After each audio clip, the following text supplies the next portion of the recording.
नमस्कार भावांनो, आज आपण चाललो होतो रणजीतसागर डॅमकडे. गाडीजवळ येऊन बघतो तर काय, डॉगेश बाईनं पाक गाडीच्या कवरची पाक वाट लावून टाकली होती. मागे पुढे साईडून पूर्ण गाडीचं कवर पाक फाडून टाकलं होतं. मग असू दे म्हणलो आणि गाडी काढली आणि चाललो बघा डॅमकडे.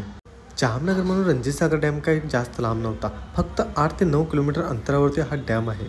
पावसामुळे डॅममधलं पाणी एकदम गच्च भरलं होतं, म्हणून गाडी पुलावर साईडला लावून लगेच फोटो काढायला खाली उतरलो. डॅमच्या जवळच असा एक पार्क आहे. पार्कच्या आत एक नंबर गार्डन बनवलेलं आहे. पार्कमध्ये जायला तिकीट फक्त 10 रुपये. मग काय, लगेच काढलं तिकीट निघालो आम्ही पार्कमध्ये.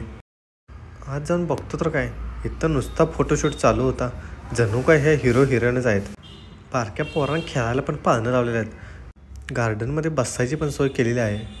पावसाळ्यात डॅमच्या वरून पाणी येते, म्हणून जरा वर जाऊन जरा पाणी बघूया म्हणलं.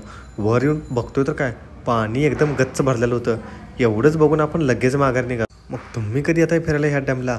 सगळ्यांनी मग आपल्या चॅनलला लाईक करा, शेअर करा आणि सबस्क्राईब करा. धन्यवाद. जय हिंद.